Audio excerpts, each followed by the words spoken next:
अस्सलाम वालेकुम स्टूडेंट्स। अब हम टॉपिक जो स्टडी करने लगे हैं उसका नाम है इलेक्ट्रोकेमिकल इंडस्ट्रीज़। इलेक्ट्रोकेमिकल इंडस्ट्रीज़ वो इंडस्ट्रीज़ है जिनमें इलेक्ट्रिसिटी को इस्तेमाल करके मुख्तलिफ केमिकल रिएक्शंस को पॉसिबल बनाया जाता है। इलेक्ट्रोकेमिकल इंडस्ट्रीज़ बिजली को इस्तेमाल करती हैं और ऐसे केमिकल चेंजेस प्रोड्यूस करती हैं जिसके ज़रिए हमें बहुत सी मुफीद चीज़ें हासिल होती हैं। ऐसी इंडस्ट्रीज़ को इलेक्ट्रोलाइटिक इंडस्ट्रीज़ कहते हैं। This industries produce substances that can not be made economically in another way. ये इंडस्ट्रीज़ वो चीज़ें प्रोड्यूस करती हैं जो किसी और भी तरीके से सस्ते प्रोड्यूस नहीं हो सकती। मसलन हमने बहुत सारे मेटल्स हासिल करने हों या फिर डिफरेंट कंपाउंड्स हासिल करने हों, जैसा कि एल्युमिनियम कार्बाइड या calcium carbide, sodium hydroxide, magnesium और हाइड्रोजन। इन सब चीज़ों की प्रोडक्शन के लिए इलेक्ट्रोकेमिकल इंडस्ट्रीज़ होती हैं जो बिजली को इस्तेमाल करके अपनी मतलूबा प्रोडक्ट्स तैयार करती हैं। These industries also include electrolytic refining and electroplating industries।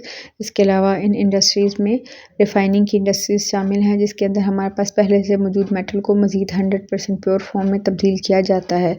इसके अलावा इलेक्ट्रोप्लेटिंग इंडस्ट्रीज़ के अंदर एक मेटल की सरफेस के ऊपर दूसरे मेटल की कोटिंग क्रिएट की जाती है। इलेक्ट्रिसिटी इसके अलावा हीट प्रोडक्शन के लिए भी इस्तेमाल होती है और केमिकल इंडस्ट्रीज में इलेक्ट्रोथर्मल प्रोसेसेस के लिए इस्तेमाल होती है, यानी कि हीट जनरेट करती है जिससे डिफरेंट प्रोसेसेस किए जाते हैं। इस टॉपिक में इस चैप्टर में हम 4 तरह के इलेक्ट्रोकेमिकल प्रोसेसेस देखेंगे। पहला प्रोसेस है manufacture of sodium metal from fuse sodium chloride. Melt हुआ हुआ सोडियम क्लोराइड होगा हमारे पास मोल्टन फॉर्म में, जिससे हम सोडियम मेटल को अलहदा करेंगे। तो ये देखिए ये प्रोसेस है सेपरेशन का, जिसके अंदर इलेक्ट्रोसिस ऑफ फ्यूज सोडियम क्लोराइड होगी। इसके लिए जो सेल इस्तेमाल होता है उसका नाम है डाउन सेल। आगे डाउन सेल्स की फिगर भी आ जाएगी। जो रिएक्शन डाउन सेल के अंदर हो रहा है वो कुछ इस तरह से है कि हमारे पास आयरन का कैथोड है और ग्रेफाइट का एनोड है। आप फिगर में भी देख सकते हैं। फिगर में आपके पास स्टील का कैथोड लिखा हुआ है जिसके ऊपर माइनस का साइन भी है। स्टील और आयरन कैथोड एक ही बात होती है। इस प्रोसेस के अंदर हमें chlorine as a by product मिलेगी, यानी कि वो हमारा मेन प्रोडक्ट नहीं है लेकिन यूज़फुल है और उसे हम किसी और पर्पस के लिए इस्तेमाल कर सकते हैं। इस प्रोसेस के अंदर मोल्टन सोडियम क्लोराइड जो है जब इस्तेमाल होती है तब वो सोडियम और क्लोराइड आयंस की फॉर्म में फ्री हो जाती है। जो मोल्टन सोडियम क्लोराइड है उसमें सोडियम और क्लोराइड आयंस को अलग-अलग रखने के लिए आप देख सकते हैं कि डाउन सेल के अंदर एक आयरन स्क्रीन भी है। आयरन स्क्रीन सोडियम और क्लोराइड आयंस को दूर दूर रखती है।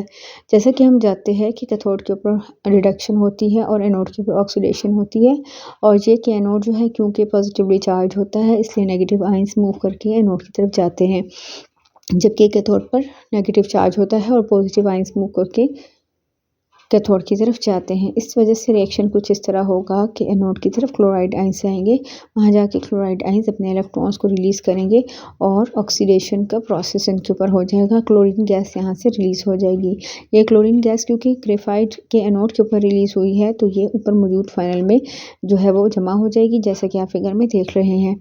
दूसरा कैथोड के ऊपर सोडियम आयंस मूव करके जाएंगे। ये वो 2 इलेक्ट्रॉन्स ले लेंगे जो क्लोरीन ने रिलीज़ किए थे और ये रिड्यूस होके सोडियम मेटल की फॉर्म में आयरन के कैथोड के ऊपर जमा हो जाएंगे। आयरन के कैथोड के ऊपर बहुत सारा सोडियम मोल्टन फॉर्म में जब जमा होगा तो ये आहिस्ता आहिस्ता पाइप के ज़रिए बाहर निकाला जाएगा। अब आप देख सकते हैं कि एनोड के ऊपर ऑक्सीडेशन और कैथोड के ऊपर रिडक्शन हो गई है।